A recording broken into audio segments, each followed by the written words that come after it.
Let's be honest, we all know what we should be doing. Whether we want to drop a few kilos, be more productive, or improve the quality of our sleep, knowing what to do isn't the hard part. The hard part is actually doing it and sticking with it. Do you want to know why? I'll tell you. My name is Shireen Skippers and I'm host and founder of For Your Life. For Your Life is a podcast all about habits. Join me as I talk to experts from all walks of life as we discover the power of habit and how you could use it to change your life. So if you want to change your life, change your habits. Habits are about time, and your time starts now. One of my favorite books on habits is New York Times best-selling book by James Clear, Atomic Habits. In this book, James talks about the 3 layers of behavioral change, with the innermost layer being your identity and the outer layer being the result that you want to achieve. The glue that connects the 2 layers is your process and how you get there. Makes logical sense. After all, a goal without a plan is nothing more than a wish.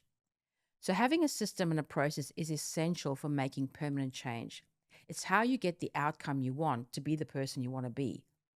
Having a process puts the winds in your sails. It's the fuel in the engine and it's the sat nav to get you to your destination. But just having a process isn't going to be enough if you don't stick with it. So how do you do that? Well, you do this in 2 ways. Number 1, you make it easy. And number 2, you make it fun. Never underestimate the importance of emotion when it comes to creating good habits. After all, we won't do something if it doesn't make us happy. Annie is a great example of that. Annie runs a large retail store in Australia's biggest shopping centre. Her boyfriend is starting to become a personal trainer. They have busy social lives, but for them, good nutrition is an absolute must. Have a listen to how Annie makes time for meal prep so that she can stay in control of her nutrition goals. Hi, I'm Annie. A habit that I've really nailed is meal prepping my work lunches and breakfast every single week. I do this by going shopping with my boyfriend on a Sunday night or afternoon, and we get all of our food for the week. We go home, we cook it together. It's really fun. We get to have our nutritious meals planned out for the week, helps us hit our nutrition goals, also helps us save money buying and cooking in bulk for the week, and it's a great time to spend together. And yeah. So Annie's just described how great habits are started and how they persist. She has made it easy and fun. She has emotional support from her boyfriend, and she's made it a great routine. It makes her feel good and proud of herself. If there's one thing I really would like everyone to know about is this concept of a keystone habit.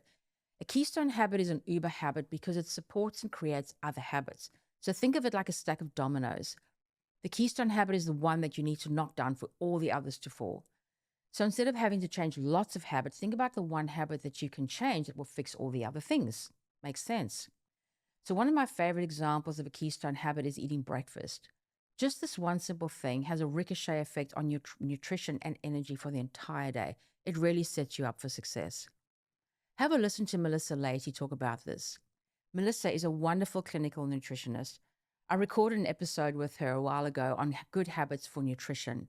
Have a listen to the one simple thing she does every day, how she does it, and why she does it. Hi, I'm Melissa Leahy, clinical nutritionist. The habit I'm most proud of is actually eating breakfast. I do this because, like many people, I used to skip breakfast, have a coffee mid-morning and tell myself that I'm intermittent fasting. But by the afternoon, I was tired, my energy was dropping, and I would find myself looking for simple, quick sources of energy from sugar, from coffee, from refined carbohydrates. And then I'd find myself snacking right through the afternoon, trying to keep that energy going. But by having a protein-packed breakfast, it sets me up for the day. It helps to regulate my blood sugar levels that help to keep energy consistent throughout the day. It supports my metabolism, it reduces cravings, and it helps support my appetite. I make this easy by usually having a smoothie for breakfast that I can prepare while I'm making lunches and can enjoy with my family at breakfast time. Sometimes I make breakfast the night before in the form of overnight oats or chia pudding, and then it's right there ready to go and fits with our routine at breakfast time. This makes me feel energetic. My energy is consistent throughout the day. I've got energy for work, I've got energy for gym workouts, and I'm not tired after school, and I've got that energy to enjoy the evening with my family. It also puts me in control of my appetite. It helps to reduce those cravings and stops me from reaching for those foods that I might regret eating later. So you can see that by having breakfast every day, Melissa is taking preventative action in managing her energy and her nutrition. There are lots of other examples of keystone habits. Sleep is another great one, as is the habit of daily movement. If you look at all the research and science into habits, you'll no doubt come across something called the habit loop. It's a great way to understand how habits are created. Essentially, the habit loop is a 4-step process that's self-reinforcing. Step 1, you start with a trigger. Step 2, you develop a craving in response to the trigger. Step 3, you then create the habit. And step 4, you enjoy the reward. And this repeats in a perpetual cycle. So when you're looking at changing a habit, the ideal place to start is with the trigger. Start by looking at what is triggering the craving. Once again, turning to the research, we discovered that the 2 most powerful triggers of any habit are 1, time, and 2, location. So if you want to change a habit, you have to be in control of those 2 things. Have a listen to Blake talk about this.